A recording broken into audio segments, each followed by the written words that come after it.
Hoy el estrecho de Ormuz domina los titulares del mundo entero, presentándose como un nudo de tensión que amenaza con asfixiar la economía global. Pero, ¿cuántos de nosotros comprendemos realmente las sombras que se alargan sobre su historia? Este rincón del mapa jamás ha conocido una paz duradera.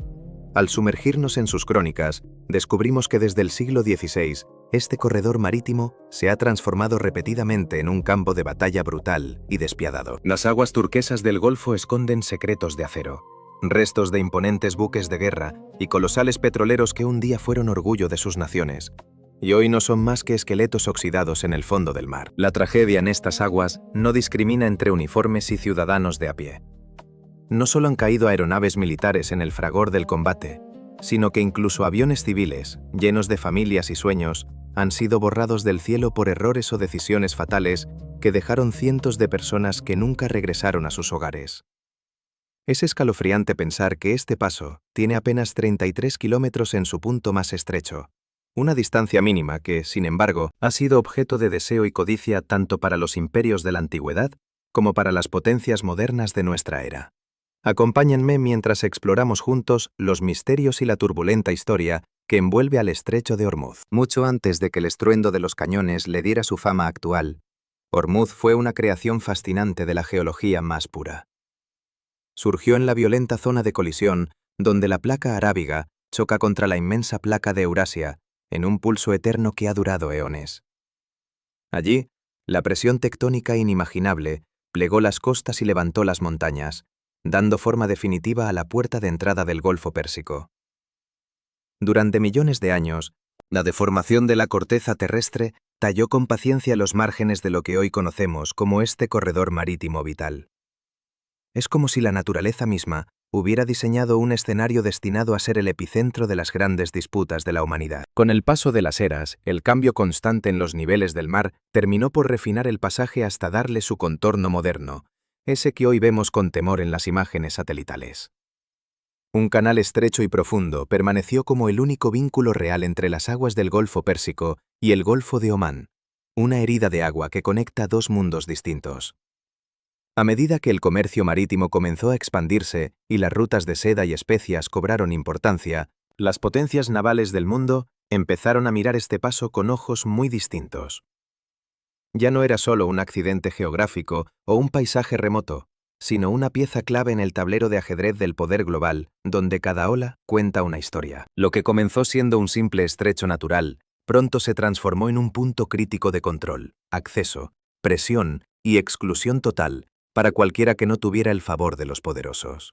Los imperios no tardaron en darse cuenta de que quien dominara estas aguas tendría la llave de la riqueza del mundo conocido, y por supuesto, todos intentaron poseerla a cualquier precio.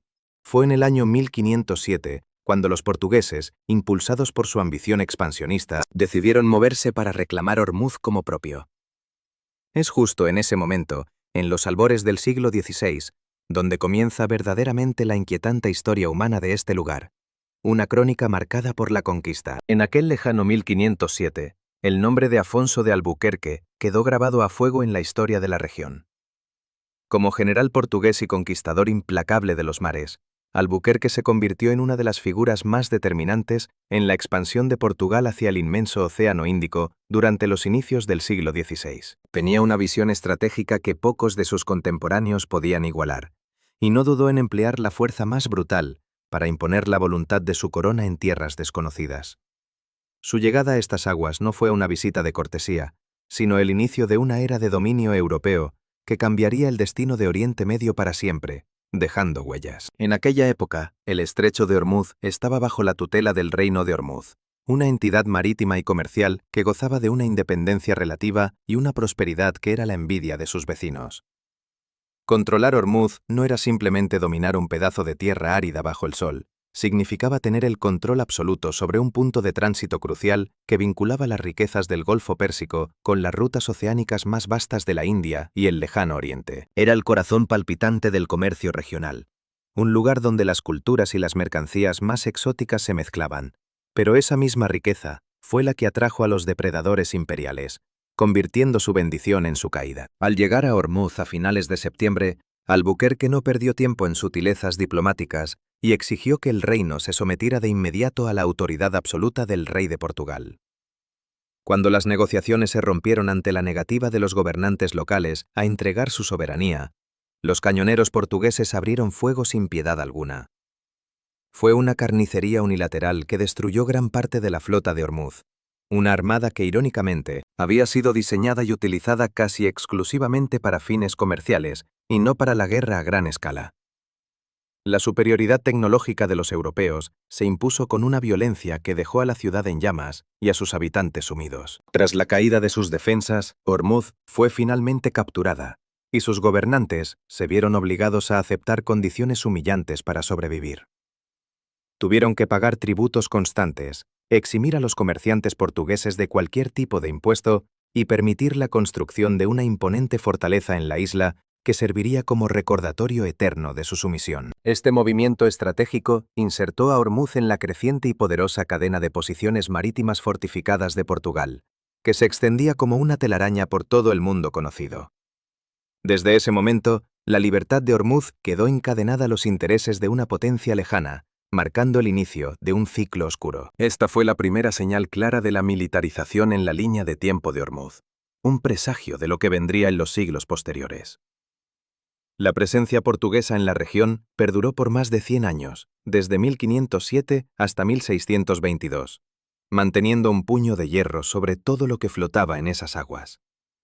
Sin embargo, en 1622, aquel primer orden imperial fue quebrado por la fuerza de las armas y la estrategia. Shah Abbas I, considerado el rey más brillante de la dinastía persa safávida, decidió que ya era hora de recuperar el control de su territorio y se movió con determinación para expulsar a los invasores que llevaban un siglo allí. Shah Abbas sabía perfectamente que no podía actuar solo contra el poderío naval portugués que seguía siendo imponente. Por ello, su dinastía safávida coordinó movimientos secretos con la Compañía Británica de las Indias Orientales, un actor que buscaba desesperadamente romper el monopolio marítimo de Portugal para sus propios intereses. Ambos bandos llegaron a un acuerdo pragmático para coordinar sus operaciones militares, repartirse el botín de guerra y, sobre todo, pavimentar el camino para el lucrativo comercio británico con las tierras de Persia. Era una alianza de conveniencia, nacida de la necesidad mutua, una de esas uniones que nos hacen preguntarnos cuántos de nuestros mapas fueron dibujados por intereses comerciales. La campaña comenzó con la captura estratégica de Qesem, un punto de suministro vital para el fuerte portugués que lo mantenía operativo en medio del aislamiento. Una vez que Qesem cayó, Ormuz quedó desprotegida, como una isla de piedra en medio de un mar hostil. La flota británica llegó poco después y utilizó su artillería pesada para bombardear el fuerte sin descanso, hundiendo las fuerzas portuguesas que intentaban resistir mientras los desembarcos persas apretaban el cerco por tierra. Para abril de 1622, la guarnición portuguesa, agotada y sin esperanza, se vio obligada a rendirse. Fue un momento de cambio tectónico que dejó un rastro de cenizas y promesas de un nuevo dominio. Muchos siglos después de aquellas batallas de barcos de madera, los conflictos modernos descubrirían un método mucho más letal y silencioso. Se dieron cuenta de que se podía convertir el pasaje en un arma sin necesidad de conquistar físicamente toda la zona. El estrecho de Ormuz había entrado de lleno en la era militar contemporánea, donde su valor real dependía enteramente de quién tuviera la capacidad de amenazar el movimiento de los buques. La llamada Guerra de los Petroleros entre Irak e Irán, que se extendió desde 1981 hasta 1988, dio a esta lógica su primera y más sangrienta expresión, cambiando para siempre la forma en que el mundo ve este canal. En el año 1984, Irak intensificó sus ataques alrededor de la terminal de exportación principal de Irán, en la isla de Karg. El objetivo inmediato de Irak era golpear los ingresos petroleros que financiaban la maquinaria de guerra iraní, pero había un plan mucho más profundo y peligroso. De manera fundamental, Irak quería empujar a Irán a reaccionar de forma exagerada cerrando el estrecho de Ormuz por completo. Esto serviría como el pretexto perfecto para que Irak pudiera arrastrar a los Estados Unidos al conflicto de su lado.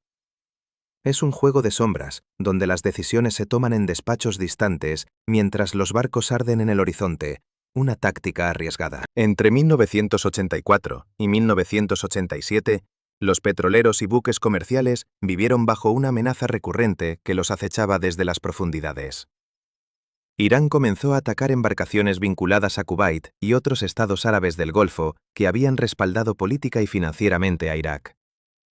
Las armas principales de Irán no eran grandes acorazados, sino minas navales silenciosas y lanchas rápidas que aparecían de la nada para sembrar el caos. Ustedes y yo podemos imaginar el terror de los marineros al navegar por estas aguas, sabiendo que en cualquier momento, una explosión invisible bajo el casco podría ser el final de todo, transformando una ruta en un laberinto. Los ataques iraquíes golpearon con fuerza el transporte marítimo vinculado a las exportaciones iraníes, utilizando con frecuencia aviones armados con misiles Exocet para atacar barcos cerca de Karj y los oleoductos clave. En 1985, un petrolero comercial de Irán fue enviado al fondo del mar por el impacto certero de estos proyectiles, demostrando que nadie estaba a salvo en ese corredor de fuego. El año 1987 marcó el punto más crítico de este periodo, donde la escalada de violencia alcanzó niveles que obligaron a la comunidad internacional a intervenir. Fue una época de metal retorcido y llamas sobre el agua que definió la vulnerabilidad global. Ante el caos, los Estados Unidos decidieron asumir un papel protector mucho más profundo en la región del Golfo. Washington había observado durante años cómo aumentaban los riesgos para la navegación internacional, y finalmente decidieron que sus buques de guerra debían acompañar al tráfico comercial a través de esas aguas peligrosas. La primera misión oficial de escolta comenzó en julio de 1987, marcando el inicio de una presencia militar masiva que todavía hoy genera debates intensos en todo el mundo. Era una apuesta arriesgada en un tablero donde cualquier error de cálculo podía desencadenar una guerra total, y el mundo entero contenía el aliento mientras los convoyes avanzaban. El 24 de julio de 1987, la realidad golpeó con fuerza cuando el petrolero Bridgestone chocó contra una mina iraní apenas iniciada su escolta. Aunque el enorme buque sobrevivió al impacto y pudo continuar su camino, la vergüenza para la Armada estadounidense fue inmediata y dolorosa, demostrando que ni siquiera su protección podía garantizar la inmunidad total en esas aguas infestadas de peligros invisibles. Sin embargo, antes de ese incidente, ya había ocurrido un evento todavía más irónico y trágico que afectó directamente a las fuerzas de los Estados Unidos. Son estos momentos de vulnerabilidad los que nos recuerdan que en Hormuz nadie tiene el control total. El 17 de mayo de 1987, la fragata USS Stark fue alcanzada por 2 misiles Exocet disparados por un avión iraquí en el Golfo Pérsico. El ataque fue devastador, acabando con la vida de 37 marineros estadounidenses e hiriendo a otros 21 en medio de un infierno de fuego. La pregunta que todos se hacían era inquietante. ¿Por qué Irak dispararía contra un barco que supuestamente estaba allí para proteger el flujo comercial que los beneficiaba? La respuesta oficial de Bagdad fue que todo se debió a un trágico error de su piloto. Es difícil aceptar esa versión sin cuestionar qué secretos se ocultaban detrás de aquellos radares en la oscuridad. Bagdad se apresuró a pedir disculpas y Saddam Hussein alegó que el piloto había confundido al USS Stark con un petrolero iraní en la confusión de la noche. Sorprendentemente, los Estados Unidos aceptaron las disculpas de Irak en lugar de considerar el incidente como una declaración de guerra formal.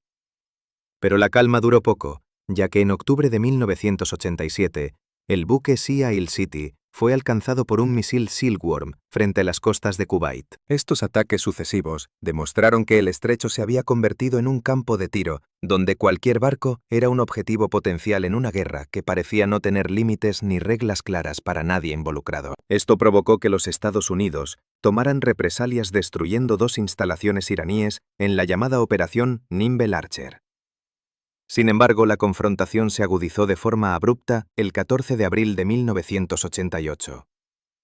Ese día, el USS Samuel B. Roberts chocó contra una mina iraní mientras realizaba operaciones de escolta en el Golfo. Fue un impacto brutal que sacudió los cimientos de la estrategia naval y puso de manifiesto que las minas invisibles seguían siendo la pesadilla más persistente para cualquier flota moderna.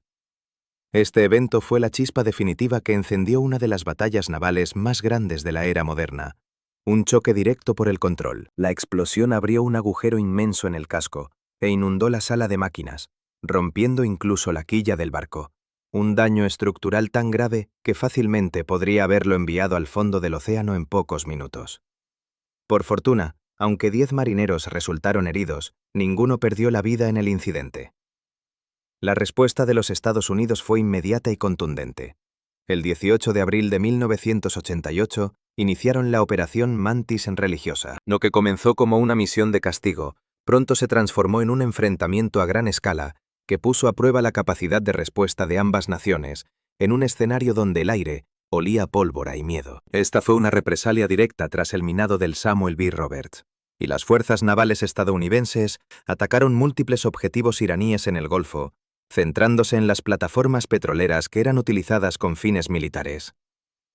Las fuerzas iraníes no se quedaron atrás y devolvieron el fuego, lo que provocó que la confrontación se ampliara rápidamente por toda la zona. Grupos de superficie y aeronaves de combate se enfrentaron a objetivos navales iraníes en una serie de escaramuzas violentas que convirtieron el estrecho de Ormuz en un auténtico infierno. Fue un recordatorio brutal de que en este lugar la paz es siempre un equilibrio precario que puede romperse en cualquier momento. Los buques iraníes recibieron golpes demoledores durante esa jornada de combate. El barco de misiles Yosan desafió a los buques de guerra estadounidenses y fue completamente destruido en el intercambio de fuego. La fragata Shahan fue alcanzada repetidamente por aviones americanos y terminó hundiéndose bajo las aguas, mientras que la fragata Sabalán también recibió impactos críticos que la dejaron fuera de combate. Incluso embarcaciones iraníes más pequeñas fueron atacadas a lo largo del día en una exhibición de fuerza que buscaba paralizar cualquier movimiento enemigo. El costo humano y material de aquellas pocas horas de batalla dejó una marca imborrable que todavía resuena en la región. 2 plataformas petroleras fueron completamente inutilizadas, mientras que las pérdidas estadounidenses fueron mínimas, a excepción de un helicóptero que se estrelló durante las misiones. Pero el siguiente punto de inflexión no vendría del mar, sino del cielo, y sería infinitamente más trágico para el mundo entero. El 3 de julio de 1988, el USS Vincennes derribó el vuelo 655 de Iran Air. El avión era un Airbus A300 civil, que cumplía una ruta comercial rutinaria con cientos de personas a bordo. En un instante, lo que era un conflicto militar se convirtió en una catástrofe humanitaria de proporciones que nadie pudo ignorar. Las 290 personas que iban a bordo murieron en el acto, convirtiéndose en la peor tragedia civil ocurrida en este espacio de guerra y en un hito oscuro de la historia de la aviación. Tras el desastre, los Estados Unidos afirmaron que se trató de un error de combate debido a una mala identificación, mientras que Irán lo consideró un acto ilegal y criminal de agresión pura. Ustedes y yo podemos sentir el peso de esta injusticia histórica, un misterio donde la tecnología y el juicio humano fallaron de la peor manera posible, dejando familias destrozadas y una herida abierta en las relaciones internacionales que, décadas después, todavía no ha terminado de cicatrizar. En el año 1996, los Estados Unidos acordaron resolver el caso ante la Corte Internacional de Justicia mediante una compensación de $131.8 millones. A pesar del pago, el derribo del vuelo Iran Air 655 sigue siendo una herida histórica profunda en la memoria de Irán y una pieza fundamental en la sombría narrativa del Estrecho de Ormuz. Es uno de esos capítulos que nos obligan a reflexionar sobre el costo real de la geopolítica y cómo las vidas de inocentes suelen quedar atrapadas en los engranajes de las ambiciones de poder. La sombra de aquel avión sigue proyectándose sobre las aguas del estrecho. Para agosto de 1988, esa fase sangrienta finalmente se cerró. Irán e Irak aceptaron un alto el fuego bajo la Resolución 598 de las Naciones Unidas, que entró en vigor el 20 de agosto de 1988. La escalada marítima más feroz de la década finalmente remitió, pero las cicatrices quedaron grabadas en el lecho marino. Durante la guerra de los petroleros, el mundo no se quedó sin petróleo de inmediato, pero la sensación de que todo podía colapsar en cualquier momento fue constante. Nos queda la duda de qué habría pasado si la diplomacia no hubiera intervenido a tiempo para frenar la locura en el mar. El mercado energético mundial estuvo bajo una presión constante y asfixiante durante esos años de conflicto. Más de 100 petroleros fueron atacados, lo que convirtió a Ormuz y a toda la región del Golfo en el punto de estrangulamiento más peligroso para la estabilidad económica global.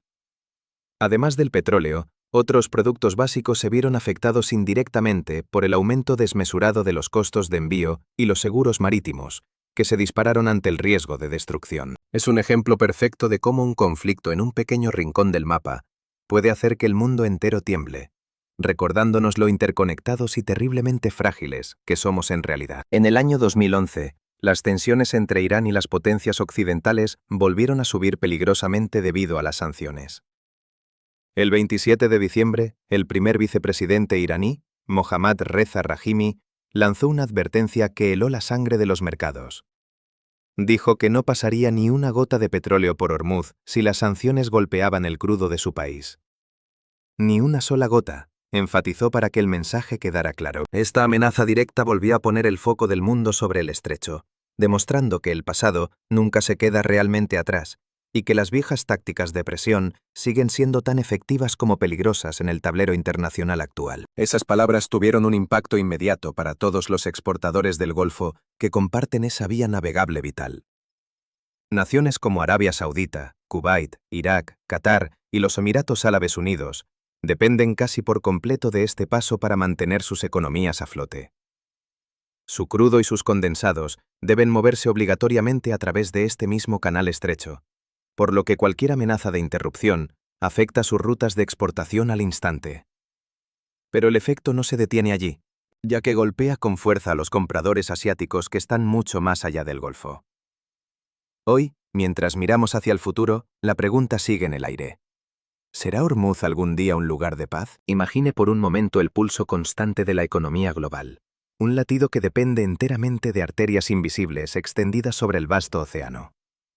China, la India, Japón y Corea del Sur no son simplemente puntos en un mapa geopolítico, sino los motores industriales del mundo moderno, y sus destinos han estado históricamente ligados a una ruta marítima crítica. Estas potencias asiáticas recibían volúmenes masivos de energía que fluían sin descanso a través de las aguas del estrecho de Hormuz. Usted y yo debemos entender que este no es solo un canal de agua salada, es el cordón umbilical del sistema energético internacional, donde cualquier mínima vibración puede hacer que las economías más grandes del planeta comiencen a tambalearse de forma peligrosa. El 23 de enero de 2012 marca un punto de inflexión en esta cronología de tensiones silenciosas.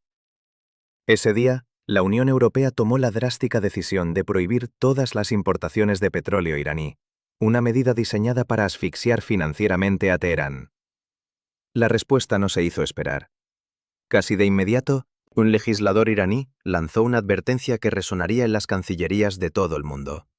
Si las sanciones occidentales lograban estrangular las exportaciones de su nación, el estrecho de Hormuz podría ser bloqueado por completo. Era el inicio de un juego de póker geopolítico, donde las cartas sobre la mesa no eran billetes, sino el suministro de crudo que mantiene encendida la luz en medio mundo. Avancemos en el tiempo hasta el 8 de mayo de 2018, cuando el panorama se volvió todavía más oscuro. Bajo la administración de aquel entonces, los Estados Unidos decidieron restaurar de forma agresiva las sanciones contra Irán, con un objetivo declarado que parecía sacado de un manual de guerra económica: llevar las exportaciones de petróleo iraní a cero. Era una declaración de intenciones total, un intento de borrar a un jugador clave del mercado global. Sin embargo, a pesar de la retórica incendiaria y los movimientos de flotas navales, no se produjo un cierre oficial inmediato del estrecho de Hormuz. Parecía que, en esta etapa inicial de la crisis, Irán estaba utilizando el canal únicamente como una herramienta de intimidación psicológica. Pero esa calma aparente era solo el preludio de un caos que estaba a punto de estallar en alta mar. El 12 de mayo de 2019, el mundo despertó con noticias alarmantes desde las costas de los Emiratos Árabes Unidos. 4 buques comerciales, pertenecientes a Arabia Saudita, los propios Emiratos y Noruega, habían sufrido daños misteriosos mientras se encontraban anclados. No se reportaron víctimas mortales en el momento, ni hubo un derrame de petróleo que tiñera las aguas, pero el mensaje era claro y aterrador. El Ministerio de Asuntos Exteriores de los Emiratos Árabes Unidos no dudó en calificar lo sucedido como operaciones de sabotaje, marcando el inicio de una serie de incidentes sin resolver. En esos primeros momentos de confusión, las autoridades locales prefirieron la cautela y no señalaron directamente a un culpable. Pero en los pasillos del poder internacional, las sospechas apuntaban en una sola dirección. Para muchos observadores, era evidente que Irán estaba detrás de estos ataques quirúrgicos, enviando una señal de que nadie estaba a salvo en esas aguas. Solo un mes después, la tensión escaló un peldaño más, con un nuevo incidente ocurrido el 13 de junio de 2019. Dos buques cisterna fueron atacados violentamente en las aguas del Golfo de Omán, elevando el nivel de alerta a niveles que no se habían visto en décadas. Los nombres de estas embarcaciones eran el Front Altair y el Kokuka Courageous. El Front Altair, de propiedad noruega, y el Kokuka Courageous, operado por intereses japoneses, se convirtieron en los protagonistas de una pesadilla en alta mar.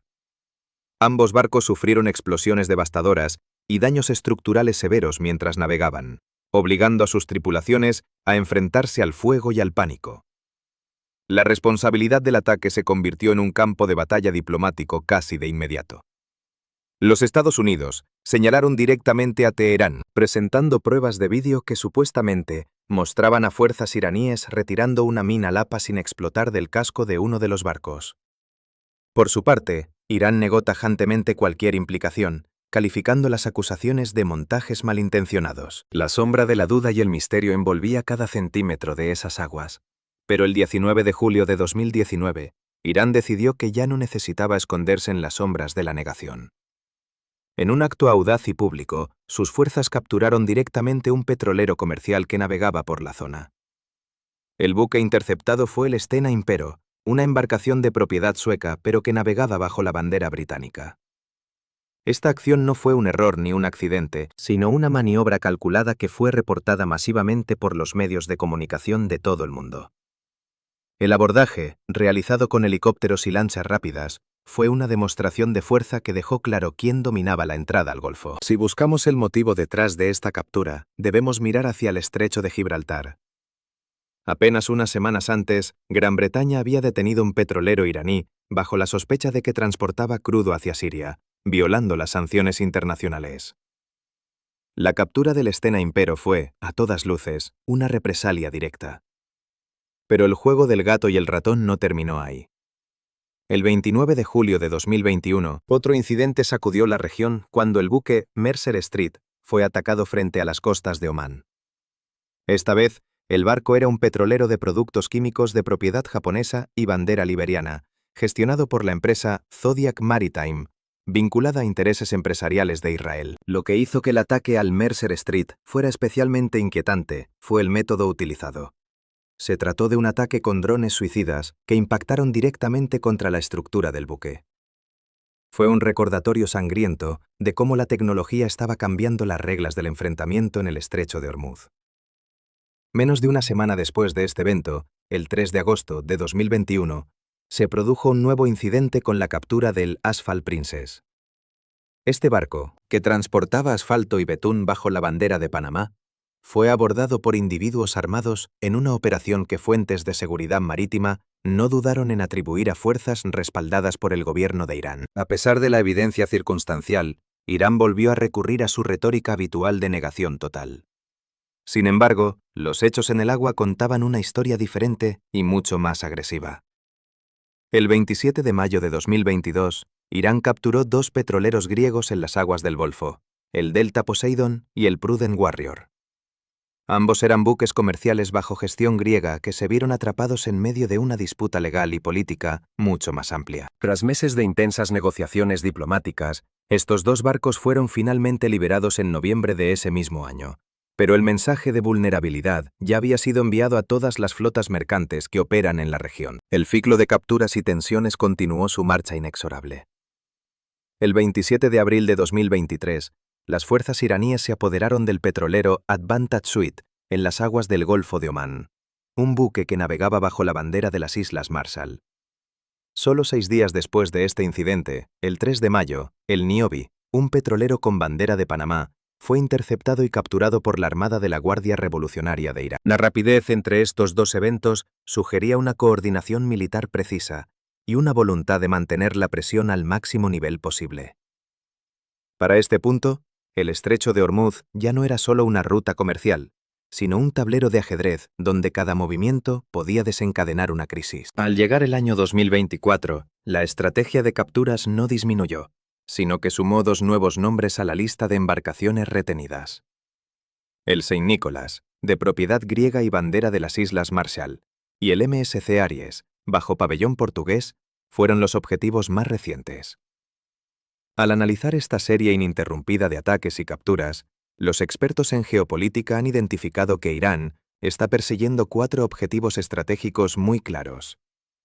El primero de ellos es, sin duda, convertir el estrecho de Hormuz en una herramienta de presión coercitiva extrema, recordándole al mundo entero que cualquier intento de aislamiento diplomático o militar tendrá consecuencias directas en el suministro energético global. Usted y yo podemos ver que Irán busca demostrar que, si su economía es asfixiada por las sanciones, ellos tienen la capacidad técnica y operativa para interrumpir el flujo vital que mantiene en marcha el sistema internacional. El segundo objetivo es lo que se conoce como represalia selectiva. Muchos de estos incidentes siguen una lógica de ojo por ojo casi matemática.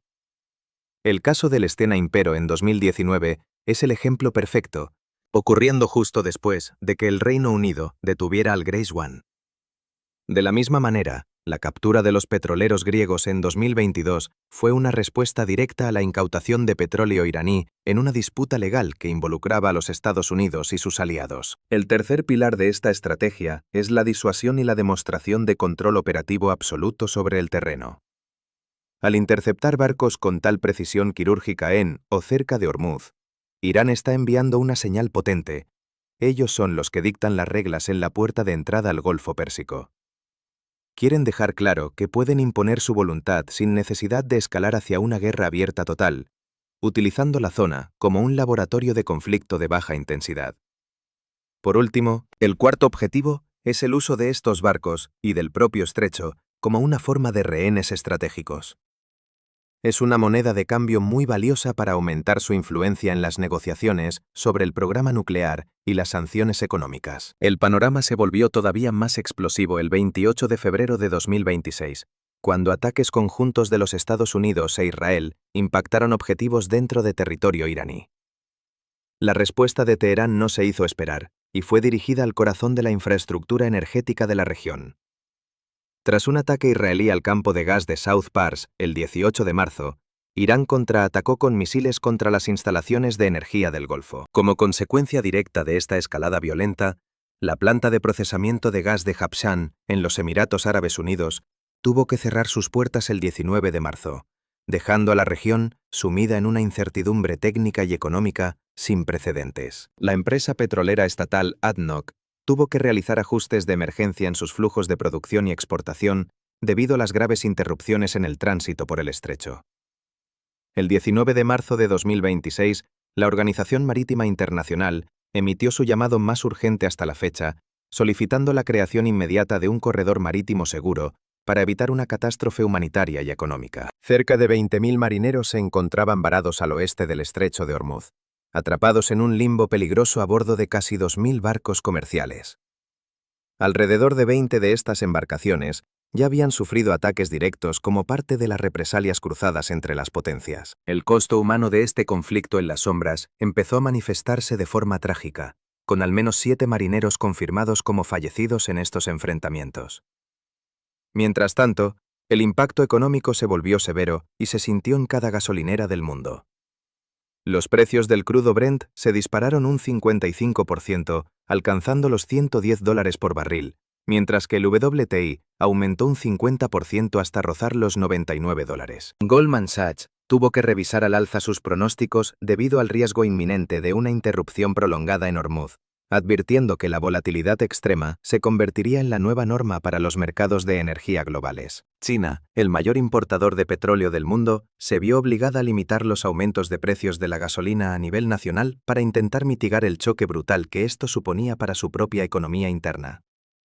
El jefe de la Agencia Internacional de la Energía fue contundente al declarar que el daño a la economía global representa ahora una amenaza existencial, con pérdidas de petróleo que superan los 11 millones de barriles diarios. El 22 de marzo de 2026, el presidente Donald Trump lanzó un ultimátum de 48 horas exigiendo que Irán reabriera el estrecho por completo. Si no lo hacía, amenazó con bombardear la infraestructura eléctrica iraní hasta borrar sus plantas de energía del mapa. Ante estas amenazas, Irán advirtió que el cierre del estrecho sería total y absoluto si los Estados Unidos ejecutaban sus planes de ataque. El régimen de Teherán está utilizando Hormuz para elevar los riesgos al máximo, disparando los costos de los seguros de transporte marítimo y forzando a las potencias occidentales a considerar una intervención militar profunda que nadie desea realmente.